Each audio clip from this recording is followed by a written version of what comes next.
Assalamualaikum warahmatullahi wabarakatuh. Selamat pagi semuanya. Berjumpa lagi dengan saya Indri untuk mata kuliah Ekonomi Eksperimental dan Design Thinking.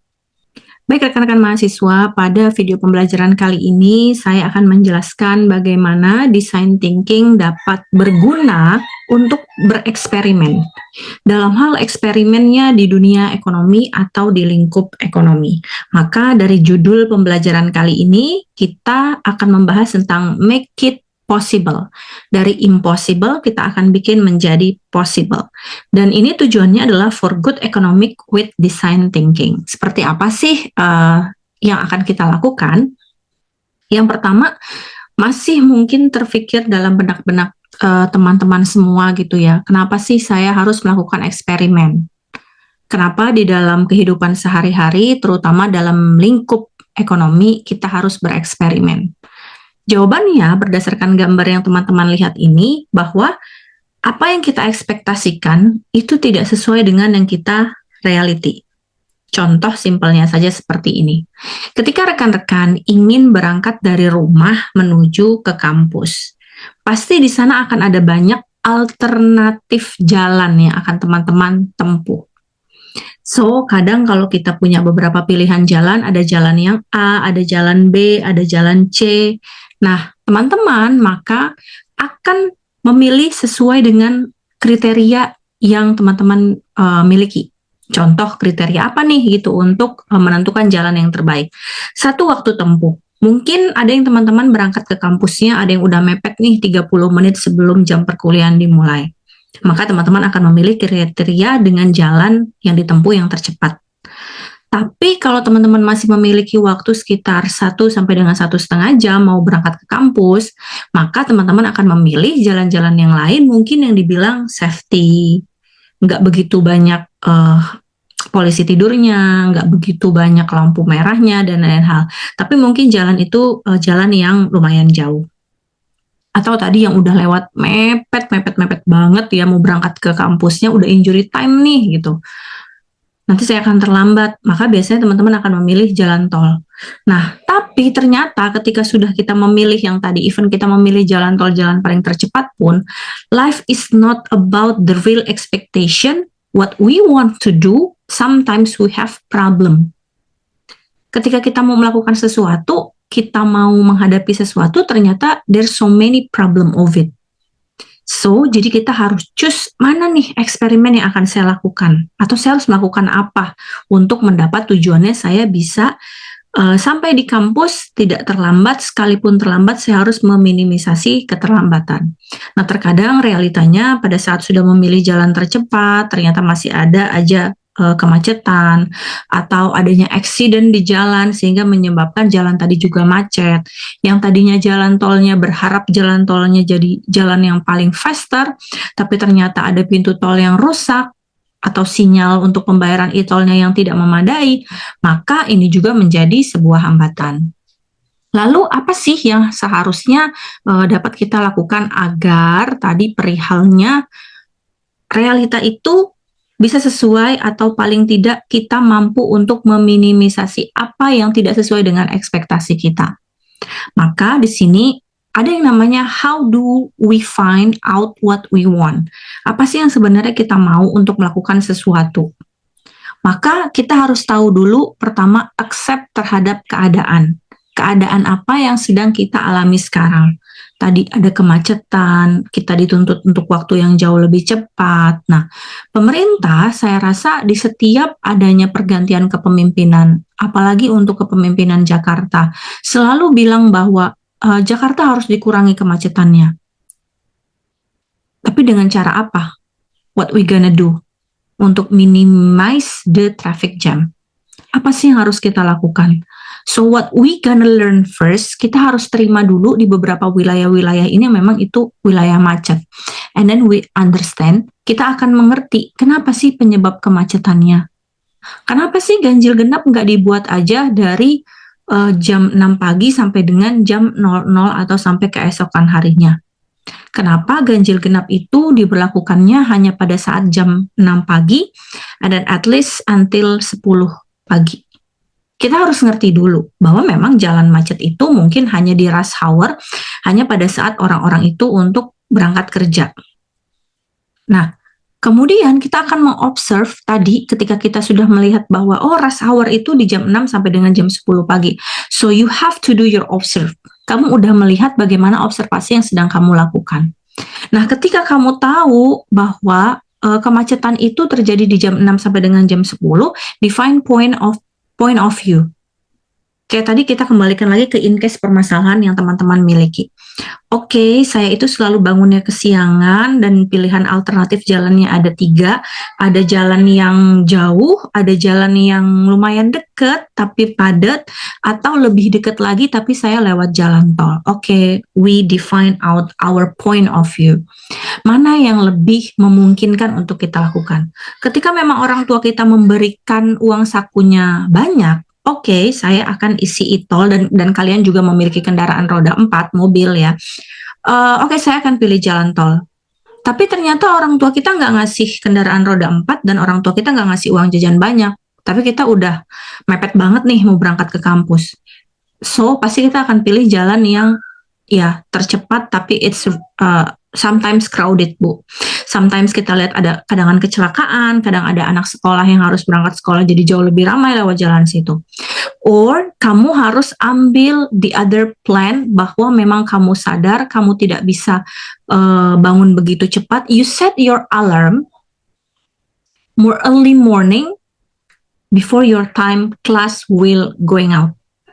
Ketika memang kamu sadar kamu adalah bukan orang morning person, and then kamu bukan yang harus cepat-cepat untuk menyiapkan sesuatu, kamu harus sadar setting alarm, and then kamu harus punya mindset. So this is about design thinking ya. Design thinking, kamu akan membuat otak kamu jauh lebih kreatif untuk memikirkan how can I wake up very very early morning. And then we can ideate, kita akan punya di sini mengideasi cara-cara untuk kita menyelesaikan permasalahan-permasalahan kita. Di ideate, kita akan membuat skema-skemanya. Ideate itu baru membuat ide-ide ya. Jadi mungkin setting alarm di jam sekian, supaya udah setting alarm saya nggak tidur lagi, saya harus setting lagi misalnya jadwal saya berolahraga, yang muslim mungkin mau sholat dulu atau apapun itu. And then you prototype whatever you have idea. After you have idea, and then you will prototype one by one, you will trying. Kamu akan coba satu per satu. Ide mana nih yang paling cocok buat kamu? Somehow, in every event, maybe yang very very early morning in my life, saya bakal buat alarm itu mungkin berturut-turut. Tapi otak saya mungkin sadar bahwa oke, sebenarnya alarm itu saya buat dari jam 4. Nanti akan bangun lagi 4.15. Oke, this is the last calling alarm. So this is 4.30 and then I must wake up. And after wake up, what I must gonna do untuk supaya mata saya nggak going sleepy lagi. Oke, saya akan coba buka game sebentar 5 menit dan saya timerin lagi waktu 5 menit untuk saya main game. Or I just want to scrolling Instagram, TikTok, and another like that. Or maybe check out my keranjang Shopee, another like that. Terus saya akan pasang alarm lagi 5-10 menit. Oke, timing is up, and then saya bakal masuk ke kamar mandi, mungkin saya harus beribadah dulu, saya harus langsung cepat-cepat mandi, atau saya preparing somehow. And then if you prototype and you will gonna be test what you gonna do. Apa yang mau kamu lakukan itu kamu harus tes dulu. Or kalau kamu after gonna do something, kamu mau melakukan sesuatu, and then kamu tes, kamu mau ngapain. Setelah kamu tes itu, benar nggak apa yang kamu lakukan? Next step-nya mau ngapain? And then self-reflection. Oke, after all of the activity, kamu yang sudah ideate, kamu yang sudah prototype, and then kamu akan reflection. Ini benar apa enggak sih? Ini akan membuat saya going better or not? Okay, maybe somehow we going tired, and then we do not want to some doing routine like this. Kayak oke, capek banget deh bangunnya selalu subuh. Oke, suatu hari saya pengen banget bangunnya rada siangan sedikit. Tapi saya tahu saya akan mepet. It's okay, sometimes your activity will gonna be mess up, tapi itu hanya untuk your refresh routine. Refresh your routine, melakukan sesuatu yang memang kita keluar dari zona nyaman gitu. Oh, saya langsung mau bangunnya nggak apa-apa lebih siang, tapi saya akan melakukan segala sesuatunya step by stepnya hurry up, sangat cepat-cepat sekali. Kenapa? Karena memang dalam design thinking untuk melakukan eksperimen kita harus melakukan self reflection. Kita harus lihat apa sih yang sebenarnya terjadi dalam diri kita. Apa sih sebenarnya dalam ekonomi? Apa sih sebenarnya yang terjadi dalam ekonomi ini? Kenapa kemacetan selalu terjadi? Kenapa kita harus melihat setiap hari orang kebut-kebutan di jalan raya? Karena memang they want to doing something and then they have another achievement yang memang harus mereka lakukan. Seperti itu. Sampai nanti mereka akan accept keadaannya, conditionnya, and then they will understand. Apa sih yang sebenarnya sedang terjadi? Nah, kemudian kita juga harus tahu all situation that trigger emotion are stored better in our brain and then can therefore be retrieved again faster. Kita pikirin dulu, tadi yang saya bilang ya. Kalau misalnya kita analogikan dalam perekonomian, oke, sekarang ekonomi ini ada yang orang bilang harga emas lagi turun, harga dolar lagi naik-naiknya dan rupiah lagi anjlok-anjloknya. Oke, dan kita thinking dulu, apa sih sebenarnya yang dapat kita lakukan? Sama seperti tadi problem yang, why I always late?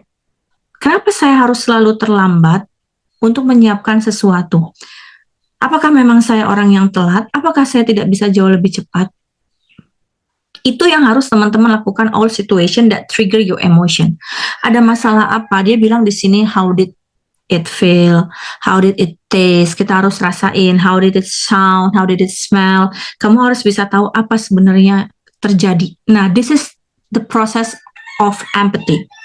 Dalam design thinking kita harus melakukan empati terhadap lingkungan sekitar. Contoh, tadi saya bilang, kalau memang kamu anak kos terus kamu berangkat mepet ya, it's okay. Tapi kalau misalnya kamu anak kos dan kamu harus menyiapkan segala sesuatunya ya dan kamu harus well prepared ya, kamu nggak bisa goingnya harus mepet-mepet. Dan di sini ada kalimat untuk memotivasi teman-teman semua bahwa it cannot be pragmatically changed. It is a problem, but a fact with which we have to come to grips. Teman-teman bisa lihat, kalau seorang nelayan mau melaut, dia tuh udah pasti tahu bakal ada badai, bakal ada petir, bakal mungkin ada tornado, bakal semuanya deh kemungkinan terburuk. Tapi kita harus cepat melakukan perubahan, kita harus berpikir kemungkinan yang akan terjadi agar kita bisa terima permasalahan tersebut dan kita punya solusi akan permasalahan tersebut. So how can we deal with the problem? The problem to growth and scale framework. Pertama harus tahu design thinking apa yang mau kita buat. Kita harus tahu dulu nih, determine dulu nih potensial apa yang bisa kita miliki. Kayak tadi saya bilang permasalahannya adalah kemacetan. Kalau macet di jalanan, kalau kita berangkatnya mepet, kita harus ngapain? Ada hal-hal apa aja nih yang harus kita lakukan. Kita punya effort apa untuk kita finishing the problem. One by one kita harus melakukan apa.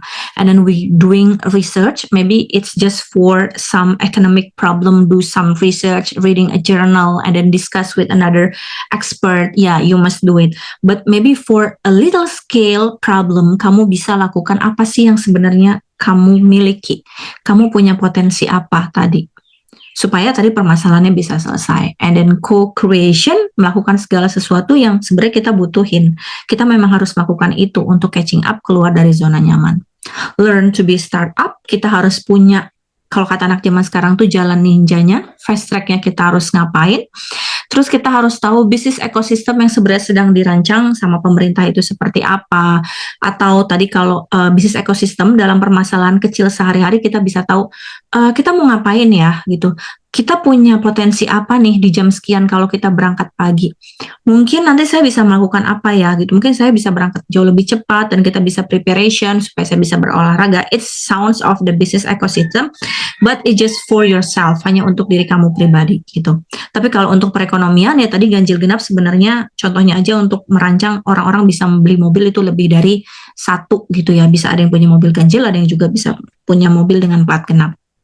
And then scaling up, apa yang mau kamu lakukan untuk skala yang jauh lebih besar, untuk merubah diri kamu untuk jauh lebih baik. You must grow up, just kamu nggak bisa just in case ada di zona nyaman untuk melakukan satu kegiatan. Ingat tadi kata saya, kita bisa membuat jadwal itu sekali saja mess up, nggak apa-apa untuk refresh your routine and then you will come back again. Karena nanti kamu akan ngerasa ketika rutinnya rada berantakan, kamu pasti akan kembali lagi ke rutinitas yang rutin kamu tadi ya. Oke, ini just some a picture yang memang kita lihat bahwa ada ekosistemnya teknologi, ada new business, ada new customer for recruitment, and then we always catching up with the system, catching up with digital society, and then business model innovation. Jadi ini semua jadi scaling up yang besar dalam lingkungan kita yang memang harus kita hadapi, bahwa negara Indonesia ini adalah negara yang memang amat sangat padat, jadi mau nggak mau, suka nggak suka, kita harus hadapin. And then the art of the lasting exciting structure, kita harus tahu nih, ingat ada gambar burung keluar dari sangkar. Pasti dalam design thinking akan membuat kamu new mindset, new paradigma for better solution. Kamu harus keluar dulu dari rancangan kamu, nyamannya gimana sih saya hari ini gitu. Lalu doubling the heartbeat. Kamu harus tahu nih, kalau saya telat terus, kita harus empati sama orang. Mungkin orang akan nggak nyaman ya gitu berada di sekitar kita. Apa yang harus kita lakukan supaya tadi meminimalisir ketelatan kita atau bahkan bisa menghilangkan ketelatan kita. And then we selection of forward-looking team players, organization, and company. Mungkin yang bisa membantu kamu untuk keluar dari zona ketelatan kamu, kepadatan kegiatan sehari-hari yang bikin pusing kegiatan sehari-hari, mungkin kamu butuh teman yang harus menemani, teman yang harus membantu untuk mengingatkan, atau kamu harus tergabung dalam satu grup. Misal nih teman-teman punya di grup rumpi atau teman-teman punya grup olahraga bareng, di jam sekian nih ayo dong update siapa yang udah warming up, di jam sekian nih ada yang udah ngelakuin aktivitas apa, itu bagus banget. Jadi mungkin buat yang nggak bisa melakukan semuanya individu, kalau kalian pengen berubah ya memang kalian harus membuat satu tim. So this is your exercise ya, ini exercise yang akan kalian lakukan, the 60-minute warming up back to the future. Teman-teman harus memikirkan apa sih yang bakal terjadi ke depannya dan harus men-trigger dulu permasalahan apa yang mau kalian escape. Kalian harus keluar dari permasalahan itu. So first start your journey. Saya akan berikan ini hanya untuk basically permasalahan ekonomi yang sangat kecil. Ya, tadi kan kalau kita bilang inflasi, kurs itu sangat kecil. Tapi bisa aja teman-teman ambil yang paling simple gitu kan. Contohnya misalnya teman-teman ngajak orang yang biasanya pakai uang cash menjadi cashless. Teman-teman harus ngajarin salah satu toko untuk mau menggunakan cashless dan percaya terhadap cashless. So you must start the journey. You searching one SMA, UMKM yang memang belum pernah menggunakan cashless. Kamu harus buat dia warming up, kamu harus bikin dia percaya bahwa future cashless itu akan dipergunakan. And then reflect your journey through the space continued time. What is the key future of your vision of the future of your life? Jadi kamu ngapain nyuruh dia untuk beralih ke cashless? It's just in case ya.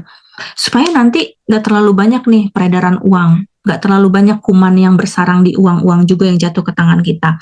Dan kita jauh lebih menggunakan teknologi, karena tadi yang namanya circumstance dari suatu perekonomian pasti selalu terhubung dengan teknologi. Jadi misalnya di sini kamu bilang, what is the key of your vision? Saya akan menggalakkan teknologi dalam hal bidang keuangan perbankan atau digital finansial. Who are the people in your apartment? Where the similar to people today are different? Ini kamu jelasin. Tadi misalnya saya kasih contoh ya. Misalnya ada pedagang telur gulung, dia belum tahu yang namanya QRIS dan untuk pembayaran digital finance. Kamu foto orangnya, terus kamu deskripsikan namanya siapa, umurnya berapa, pendidikannya berapa, dan alasan dia kenapa dia tidak mau mengenal digital payment. And then kamu tulis write a headline, newspaper. Jadi kayak kamu bikin suatu pemberitaan yang menggegerkan bahwa, contoh nih ya, QRIS ditolak oleh para pedagang asongan. QRIS ditolak oleh pedagang kaki lima karena QRIS menyulitkan. Something news highlighted the bad word, tapi sebenarnya meaningnya itu sangat kena. Contoh, kenapa sih QRIS ditolak? Ya karena orang-orang nggak ngerti pendidikan. Jadi kamu harus bikin salah satu pemberitaan yang memang mengejutkan. Nah ini harus kamu tulis tagline-nya di sini. Kamu buat seperti gambar di poster. Ya, jadi untuk yang part 3 ini kamu harus bikin gambar poster, kamu desain dengan tagline yang tadi. Bikin wow, bikin orang-orang yang kaget gitu ya ketika membaca tagline tersebut. And the next step, number 4, act it out. Kamu harus bikin menceritakan, tell someone from your circle or your friend, family, and then ya mungkin sosial media kita bisa gunakan ya. Kamu post di reels kamu post di Instagram kamu, and then you can take my IG. I will include my IG name in here ya, in the last video. So kamu harus bikin storytelling, kamu ceritain ini adalah seorang pedagang, tapi kita harus permisi dulu ya gitu sama pedagang itu supaya kita bikin yang boom out gitu kan. Kamu harus permisi dulu, maaf ya Pak, kita coba videoin Bapak untuk kita bikin, saya tidak suka pakai kiris karena kiris menyulitkan bla bla bla, sama seperti headline yang ada di newspaper. Dan kamu sharing your vision. Nah, kamu harus cerita di situ bahwa harusnya kiris ini harus digunakan oleh semua pedagang agar memudahkan pembayaran dan bla bla bla. Nah, kamu harus ceritakan dalam IG feed ya, atau IG yang ada di Reels kamu. Lalu create timeline. Kapan kamu akan start untuk learning sama si pedagang itu, ngajarin dia kiris untuk download dan bikin bla bla bla untuk digital payment, dan kapan deal it si kirisnya sudah tertera di gerobaknya. Contohnya seperti itu ya. Jadi kamu bikin timeline fotonya, mulai dari ngajarin dia kirisnya, terus kapan dia menyelesaikan menggunakan kirisnya, sampai dengan kirisnya itu bisa dipergunakan oleh para pembeli. And then frame out the condition, ya. Think of 3 condition that need to change. Nah, selain tadi kita permasalahan di kiris ya, apalagi sih yang berhubungan sama kiris ini yang bisa kita selesaikan bersama dia? Contoh, pembukuan dia jauh lebih tertata loh. Jadi dia bisa tahu kapan uang masuk, uang keluar. Dia nggak akan kehilangan uang tunai. Terus misalnya lagi, dia bakal bisa convert misalnya mata uangnya. Bapak bisa simpen nih, atau Ibu bisa simpen nih sebenarnya mata uangnya ke mata uang asing lagi. Atau misalnya dia belum ngerti cara transfer. Oke, kita akan ajarin Bapak untuk pembalian transfernya. Kalau ada yang kelebihan pembayaran kirisnya, ini Bapak bisa transfer balik ke nomor ini. Jadi ada 3 permasalahan, tidak hanya menyelesaikan masalah digital payment oleh seorang pedagang, tapi mampu juga untuk mengeduket cara-cara pembayaran digital payment lainnya. And then invest 15 minutes now. Do something that initiate to change. For example, tadi saya bilang kronologinya seperti apa ya. Ada seseorang pedagang telur gulung, dia menggunakan gerobak, namanya Bapak ini. Nah, disinilah kamu mulai telling story. Setelah saya mengenalkan kiris, lalu saya menghimbau, saya membuat suatu boom out poster yang beritanya memang mengkagetkan semua orang. Lalu kemudian orang-orang paying attention, melihat sekian banyak orang yang melihat IG story saya, melihat IG feed saya, melihat IG reel saya, bahwa orang-orang sadar bahwa masih banyak loh orang-orang yang nggak bisa pakai kiris. Dan kemudian saya membuat suatu kegiatan, saya mengajarkan Bapak itu untuk dia bisa mengenal kiris, sampai dengan kiris itu ada di gerobak jualan telur gulungnya. Kemudian setelah kiris itu ada permasalahan lain yang saya juga bantu selesaikan. Contoh, saya mengajarkan dia cara mentransfer, saya mengajarkan dia untuk cara menyimpan uang dalam mata uang lainnya, atau saya mengajarkan dia contoh lain misalnya bikin face detector untuk mengunci kirisnya agar tidak dipergunakan oleh orang lain. Atau saya mengajarkan dia untuk lebih detail melihat tanggalnya gitu kan. Dan saya mengajarkan dia untuk membuat pembukuan yang jauh lebih rapi. Nah, this is somehow yang harus kamu create, kamu ceritakan di part yang nomor 7. Oke, saya rasa cukup ya untuk video pembelajaran kali ini. Bagaimana kita make it yang not impossible menjadi possible. Seorang bapak-bapak yang tidak mengenal yang namanya apa itu pembayaran digital gitu ya. Sekarang dia jauh lebih mengenal. Oke teman-teman, tadi sekian video pembelajaran tentang bagaimana cara kita merubah design thinking ya, atau kita mempergunakan design thinking untuk merubah keadaan yang ada agar jauh lebih kreatif. Ingat, ada 7 cara yang harus kamu lakukan untuk meng-create bagaimana keadaan eksperimen dalam ekonomi untuk menerapkannya menggunakan design thinking. Dan design thinking ini dapat membangun empati kamu, membangun kepekaan kamu terhadap kondisi-kondisi di sekitar. Cukup untuk video pembelajaran kali ini. Saya Indri selaku dosen untuk kelas ekonomi, eksperimental, dan design thinking pamit undur diri sampai bertemu di video pembelajaran berikutnya.